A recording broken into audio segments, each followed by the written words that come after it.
Financing rental properties using your home's equity. Today, I'm gonna talk about perhaps one of my most favorite and overlooked ways to get some more rental properties, which is using your personal home's equity. I got a phone call the other day from one of my buddies. He was using this strategy and said thank you, and I thought it would be worth sharing for all of you. Let's talk about this, and we're gonna be jumping over the whiteboard quite a bit here, but here's the deal. Let's say that you own your own home. So this is your home, and let's say you owe $100,000 on the property, okay? And let's just say the property's worth $200,000. So you have a loan with this, let's say Bank of America, just because I'm gonna pick on them for just a minute, you know? Let's make this house look just a little nicer. Windows, little smiley face, I don't know. Here's the door. I'm an artist, you guys all know that already. Okay, so let's say you owe $100,000 to Bank of America. If this is owner-occupied, you can come and they will typically give you up to 90% combined value for your property. So basically, they would give you up to $180,000, but you have a first loan for $100,000. So that means they'll give you $80,000 on this property. Now, you've got to be really careful. I'm not a big fan of going to get these, they're called HELOCs, Home Equity Line of Credit, HELOC, Home Equity Line of Credit. I'm not a big fan of getting those if you're just gonna take this money and go to Disneyland. That's a stupid investment. You shouldn't be doing that. Well, I shouldn't say it's a stupid investment to go to Disneyland. It's a great investment, but you should be paying cash to do that because it's an investment in experiences and spending time with family and those types of things. You should not be buying that with debt. That would be the stupid idea, okay? We wanna make sure I'm clear on that. So then what happens here is now you've got $80,000. Now, most people do not understand how a home equity line of credit actually works. So a home equity line of credit. Now, here's the cool thing with a home equity line of credit. You can get a loan for $80,000, okay? But you have zero drawn out. You owe zero money on it, okay? How much interest will you be paying? The answer is zero. So unlike you're making a payment every single month with your first mortgage, if you have nothing drawn out, you're paying nothing every single month, but you have the ability to get the money. And one of the cool things with the home equity lines of credit is typically they will do it for no cost. So you don't have to pay origination fees. You don't have to pay appraisal fees or those types of things. Sometimes you may have to pay a few $100s, but unlike a traditional loan where you're paying points and you're paying origination fees and you're paying title fees, lots of times with a home equity line of credit, they will cover that for you. One of the places I really recommend talking to is your credit unions. I've gotten lots of home equity lines of credit through credit unions and it works really, really well. Okay, so let's jump back to make sure everybody's on the same page. Typically the HELOC is gonna be a variable interest rate, so it's gonna go up and the interest is actually going to go down. Now, typically I would never say get a variable interest rate. I would not get a variable interest rate on your home. I would not get a variable interest rate on a property. Variable interest rates should be for short-term investments, which is exactly what we're going to do. My definition of short-term is 1 year or less. I like it better if it's 6 months, but 1 year and less is my definition of a short-term type of investment. Now, if you're using this money from the HELOC responsibly, you're not using it to go to Disneyland, and you're doing it for an investment that's 1 year or less, and an investment that you have control over, I would never recommend you take this $80,000 and go invest it in a limited partnership where you have very little to no control. Even if that limited partnership is in real estate, I would not do that. You want something that you have full control over. What I call this strategy is what's called an equity swap, okay? I'm taking equity from my house and I'm putting my equity into another property. Let's get a little deeper into this strategy, okay? So here's what we're doing. We've got the home equity line of credit, which by the way, interest rates are typically pretty good. It's like 1 or 2% above prime. Right now you could say that it's, I don't know, probably somewhere around 5% or 4% or something like that. Let's jump to another fancy color here, okay? So this is what you're gonna do. Now you're gonna go out and you're gonna buy a rental property. By the way, to get the home equity line of credit, you've got to have good credit. You've got to have debt to income ratio to cover this payment if you draw out the whole $80,000, whatever that payment would be. But the thing is you only pay interest. If you take out $10,000, you're only paying interest on that rate for $10,000, not on the full $80,000. You're only paying on the money you take out, and the money you leave in, you don't have to pay on, which is a wonderful strategy. So let's say you go out there and you get a rental property and you go and you get a conventional loan. Well, that rental property is probably going to want you to put 20% 10% down. You can avoid mortgage insurance and those things. You might be able to do a 10% down. What you want to do is get the cheapest closing costs. You want no closing costs, as little as you can, because you're going to be refinancing this property more than likely in the future. So you're saying, hey, what's the cheapest way that I can do this? Now, one way that you might want to do that is getting a hard money loan. One way you might want to do that is getting a traditional loan. But if the property's in need of a lot of repairs, that traditional loan is not going to be a good thing for you. Now, although there are ways that you can get 100% financing for the purchase, the rehab, the closing costs, and the payments, that has to be a really, really good deal. So you're gonna miss out on some of those base hits because you don't have access to some money. But if you go and take your HELOC strategy, get your HELOC, let's say the hard money lender says, hey, I'll give you $100,000, but you're buying the property for $120,000, right? So the difference is you've got to come in with $20,000. Well, where are you gonna get that $20,000 from? Well, you're gonna get it from your HELOC. You'll bring your HELOC and you'll come get that $20,000. So you've bought it for $120, you owe $100 right now, okay? Now let's say that the property needs $40,000 of repairs.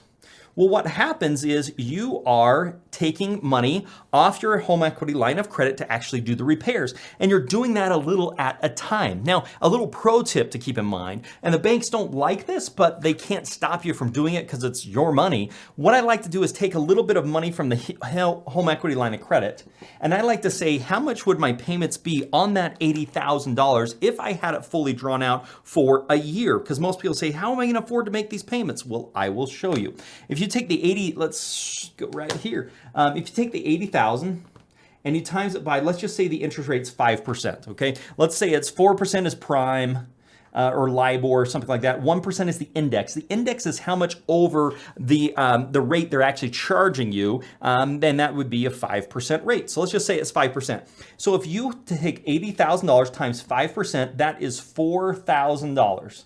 That you would be paying, okay? Now, if that's for the year. So if you divide that by 12, you're roughly paying $333 a month. One of the things I like to do, if I get into one of these deals, I take that $4,000 and I put that into a different bank. Okay, I put that into a new bank. It can be a high yield savings. It can be wherever. I put that into a different bank and the $4,000. And then I've got the money to make the payments. Then what I do is I come to this bank that has a HELOC and I say, every single time you need money, draw it from this bank. So I've taken $4,000 from here. That will make these payments. So I'm actually not having to come up with the cash to make those payments. It works out really well. But let's say I only have the property for 6 months instead of a year. I'm going to have $2,000 worth of interest that I'm going to be paying on the line of credit. So that puts me into the property just a little bit more, $2,000 more money. Okay.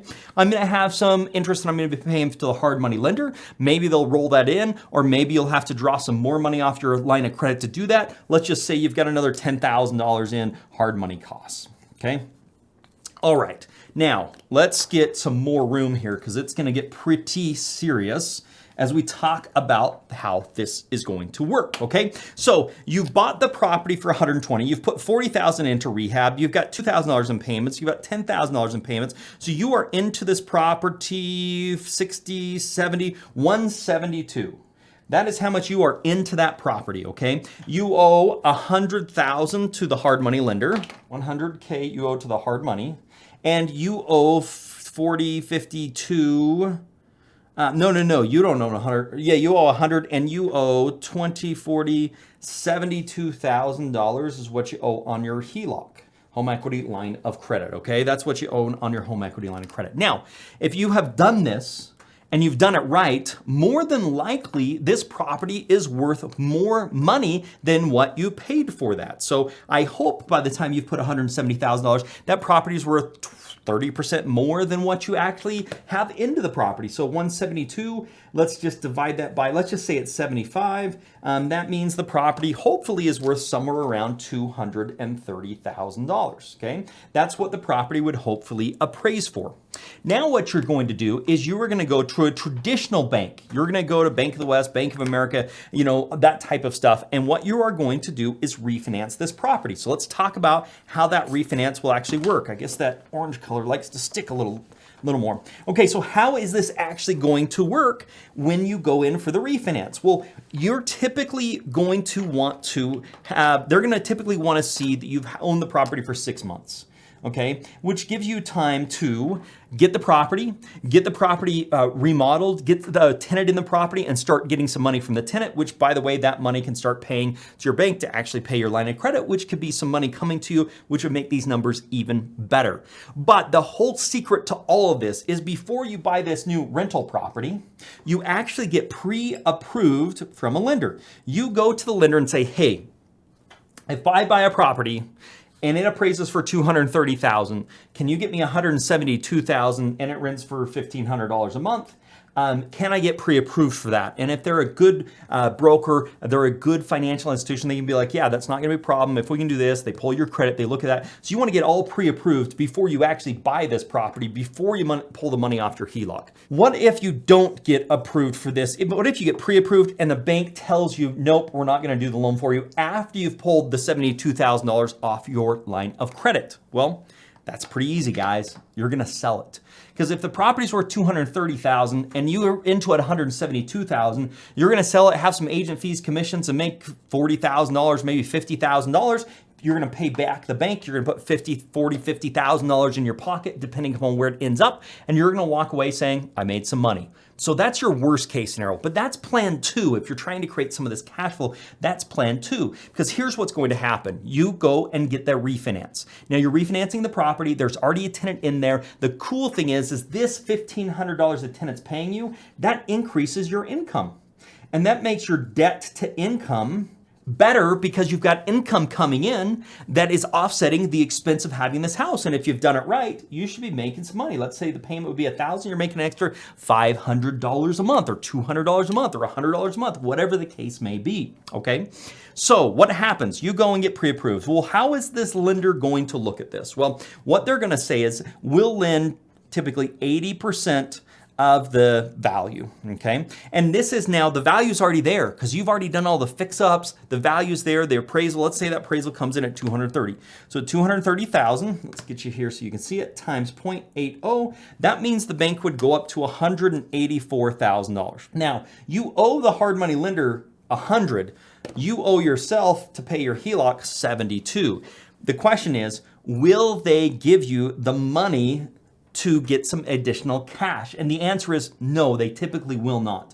So you've got to make sure you've documented this $72,000 on all the repairs and all the receipts and where everything went. So when you go to this bank for the takeout financing, you're saying, I've spent $72,000 in this house. This is where it is. There's the $100,000 to pay off the hard money lender. It's $172,000 is what I need. The appraisal came in at $230,000, which means they could loan at 80% up to $184,000. Let's say there's some closing costs in those things, maybe $5,000. So your new loan is for $176,000. Okay, so you get a new loan for the $176,000. That allows you to pay off your home equity line of credit of that $72,000. You now have no payment on your home equity line of credit. And look what you guys have just done.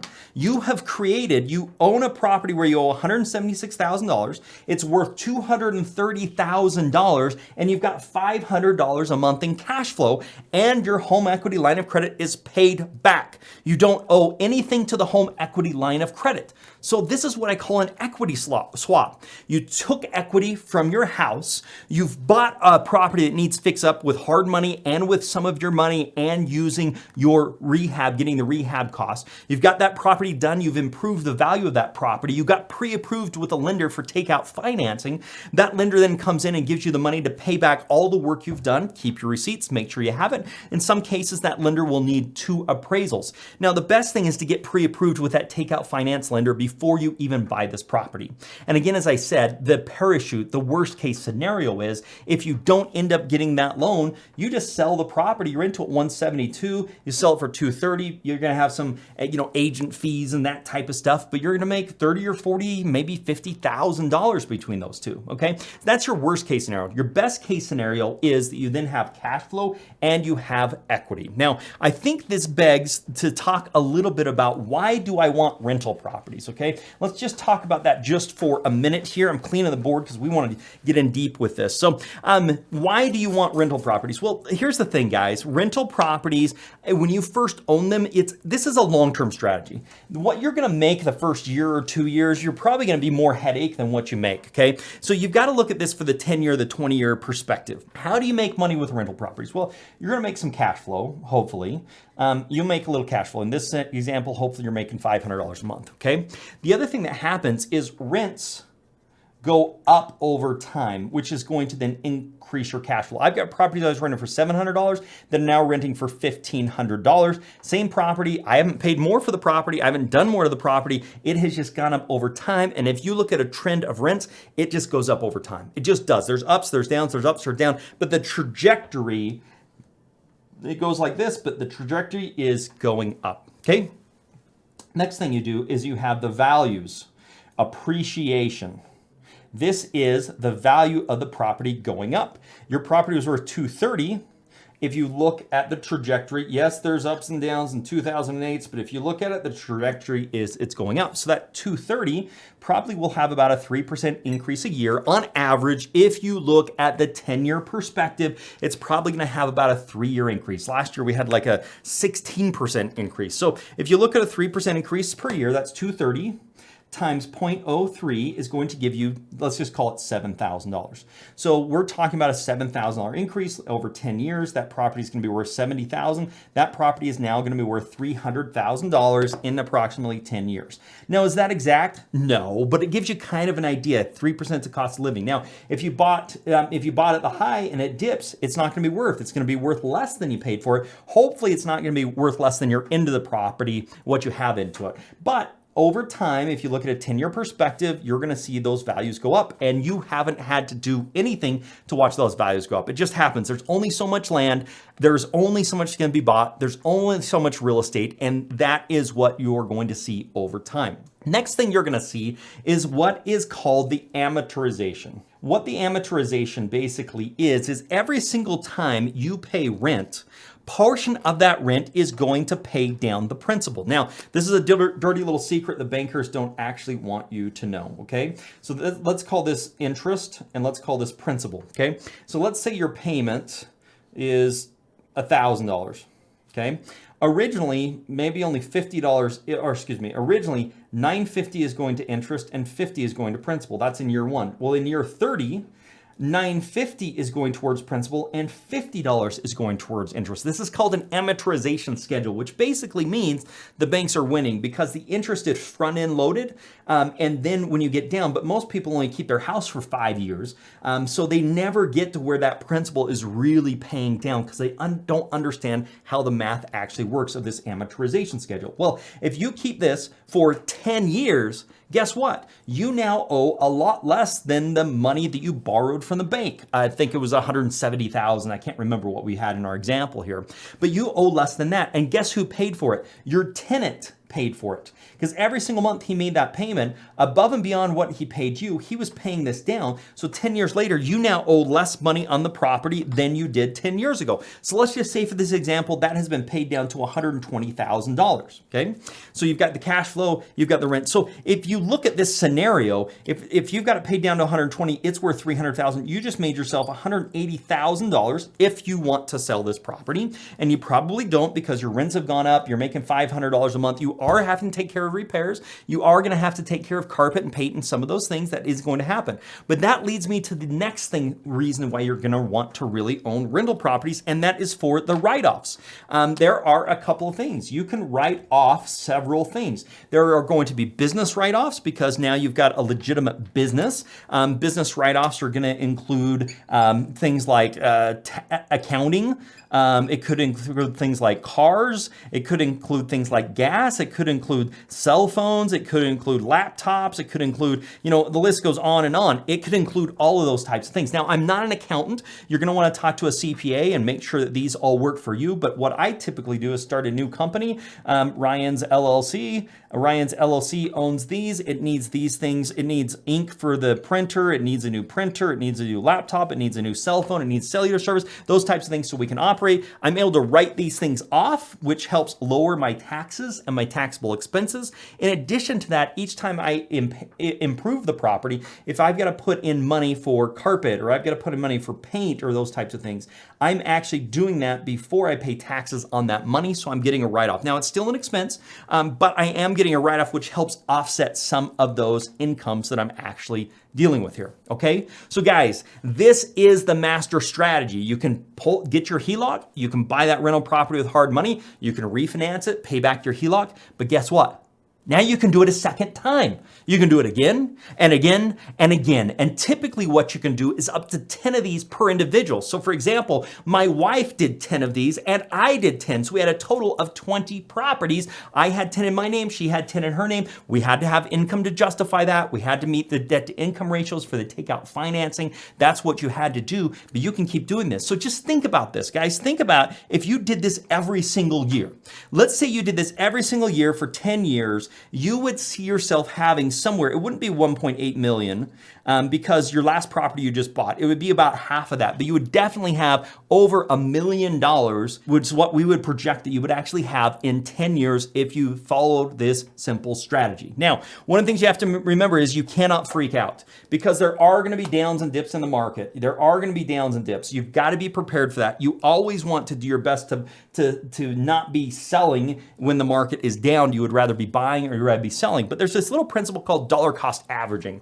And it's really used quite a bit when we talk about stocks and getting into the stock market. And it basically means you buy a little bit over time so that your overall, what you're into it, is blended over the years. So let's say you buy a house for 170 and then you buy one for 190 and then you buy one for 150 and then you buy one for 140 because the market went down and then you buy one for 180. So basically your dollar cost averaging, so your average of all those properties is $160,000. So rather than looking at it and saying, oh man, I bought this property really wrong or I bought this property really right, we average all the properties and say, hey, that's really what you're into it. And that's one of the things, lots of people are waiting for the perfect market to get into it, especially right now, where the better strategy is to be dollar cost averaging, which could mean buy a house every single year. So if you get a home equity line of credit and you can credit qualify for that takeout financing and you buy a house every single year for the next 10 years, you will have more than $1 million of equity. And in addition to that, as the rents go up, you'll also be having serious cash flows. Let's just say your average cash flow is $500. You've got 10, that's $5,000 a month, $60,000 a year, but rents are also going to be trending upwards as well, so you're probably looking at more than that. Now, the great thing about this strategy is you can do this with your day job. You don't have to quit your job. You can have all the benefits you have because you're only talking about doing one deal a year. That's it. Just one deal a year, doing the rehab, keeping your day job, putting money on the table for your family, keeping your insurance benefits or whatever you have. It's a great way to make this happen. And it's a great way to use your home equity for making money in doing this. It's for an equity swap and how to make this happen. So one of the things you're probably wondering is how do I find motivated sellers to do deals like this, rental deals or fix and flips? I've got a video called How I Repeatedly Find Motivated Sellers for Fix and Flips. I go through the first steps of getting into the real estate investing business. If you can't find sellers, you're not an investor and why it's so important, and how I target the right properties with the right owners over and over again. You're gonna wanna check out this video right now. You are going to enjoy it and make it a very profitable day.